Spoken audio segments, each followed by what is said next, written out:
14년 전 우태식은 곽동철의 지시에 따라 드럼통 안에 큰 가방을 넣고 시멘트를 부어 처리하는 일을 담당했었는데요.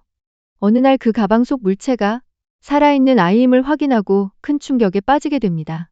그리곤 그때 만난 김하연을 재개발 지역에 위치한 문 닫은 목욕탕에 데려와 키웠고 이후 같은 상황에 처했던 주한, 소미, 석수까지 살려내 함께 지내고 있었는데요. 왜 이들은 살해당할 위기에 놓여 있었던 걸까요? 드라마 아이 쇼핑입니다.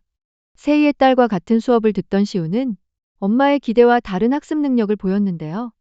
그로 인해 그녀는 어디론가 전화를 걸어 환불 이야기를 하고 아직 19살이 안 됐으니 빨리 처리해 달라는데 아이를 완전히 물건 취급하는 엄마. 시우는 비밀 조직으로부터 불법 입양된 아이였는데요. 마음에 들지 않으면 성인이 되기 전 환불이 가능했던 것. 여기서 아이 환불은 바로 아이의 죽음을 의미하고 태식은 그런 아이들을 몰래 빼돌려 키웠지만 이번엔 변수가 생겨버리는데요. 환불을 원하던 엄마는 아들을 실내 놀이터에 데려가 잠시 자리를 비웠고 그 사이 태식은 CCTV가 찍히지 않게 시우를 유인했는데 그리고 다시 타이밍 좋게 나타난 엄마는 경찰에 실종 신고를 하며 오열 연기까지 펼쳐진 후 잘 처리됐다 생각했지만 얼마 뒤 시우에게서 전화가 걸려옵니다.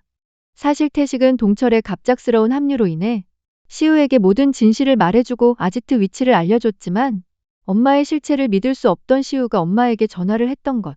그로 인해 태식이 숨기고 있던 비밀이 모두 표면으로 드러나게 되는데 아이가 살아있다는 연락을 받은 정현은 수아들을 이끌고 처리장에 도착했고 곧장 동철을 살해했는데요.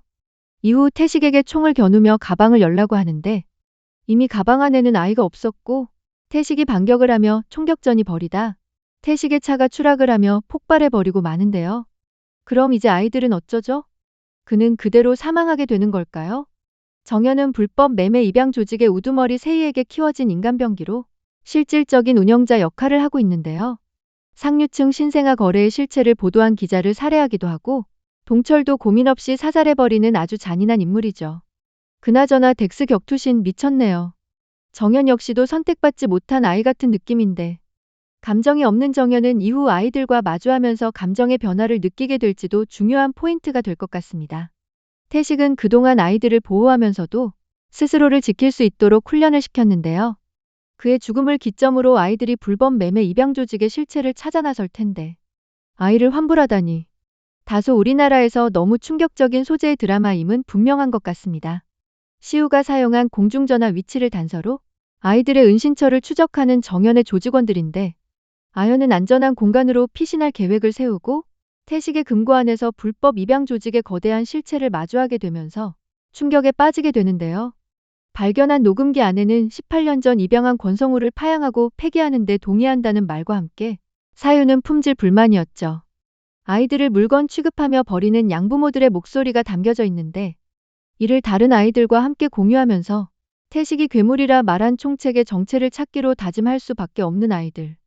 하지만 재빠르게 은신처를 찾아낸 정현의 공격 때문에 시우가 다치게 되는데요. 다행히 주변의 상황을 잘 파악하고 있던 아이들은 정현을 따돌렸고 태식의 조력자가 있는 곳으로 향해 따뜻한 밥을 먹고 떠날 준비를 하던 중 목욕탕에서 태식의 휴대폰을 주운 정현으로 인해 모든 계획이 노출되어 버립니다. 태식의 교육 덕분일까요? 아이들은 되려 차량까지 훔쳐 정현에게 총까지 겨누는데 근데 생각보다 인간병기 별거 아니었잖아. 뭐야? 아이들은 태식이 남긴 자료 속 웹카드 사진의 실체를 확인하기 위해 소미의 양부 한철수가 교장으로 있는 초등학교로 출발을 하고 대리기사 인척 아현은 집 주차장까지 들어서는데 이왕 중에 치근덕대는 한철수. 하 진짜 더럽다. 한철수는 과거 소미에게도 최면을 걸어 성추행을 했었는데 아이를 환불할 것이 아니라 부모를 환불해야 하는 거 아닌가요? 지금 역시도 더 어린 여자아이를 데려오겠다는 아현의 말을 반기는 그야말로 제대로 도른자네요. 그리곤 여자아이 인척 주한이 분장을 하고 한철수를 찾아갔는데요. 그의 목젖 때문에 들키고 말았고 고문 끝에 더 충격적인 사실이 밝혀졌습니다. 바로 과거 소미는 엄마의 문자를 받고 집 앞으로 나갔다가 동철과 태식에게 납치를 당했기 때문에 당연히 엄마도 한패인 줄 알았지만 사실 한철수가 아내 휴대폰을 이용해 문자를 보낸 뒤 대화 내용을 삭제해 완전 범죄로 만들었던 것. 소미의 엄마는 정말 친딸처럼 키웠고 실종된 딸을 찾아 나서다 결국 병원에 입원까지 했던 상황. 이성을 잃고 총을 쏴버리는 듯한 소미. 과연 한철수에게 복수를 한 것일까요? 그리고 엄청난 권력을 가진 것 같은 여자 세희. 큰 아연의 엄마인 걸까요? 지금의 또 다른 딸 역시도 이름은 아연인데요. 사실상 원작 웹툰에서는 버려진 아연이 세희의 친딸인데 드라마에서는 어떻게 표현되는지 더 지켜봐야 할 것 같습니다. 자신을 빛내줄 완벽한 자식이 필요해 친딸을 통제 관리했지만 자신의 기준에 미치지 못한다고 판단의 딸을 버린 세희. 그리고 지금의 가짜 딸 아연에게도 똑같이 통제와 관리를 하고 있죠. 하지만 역시 기대에 못 미치면 버릴 수 있지 않겠어요? 친딸도 버렸는데 지금의 아연은 정연에게 삼촌이라 부르며 친한 사이 같은데 정연의 생각을 바꿔줄 아이가 될지도 지켜봐야 할 것 같네요. 물론 지금 세희의 말에 무조건 복종을 하고 있는 정연인데 친한 아연이 이런 상황이라면 죽일 수 없을 것 같긴 합니다.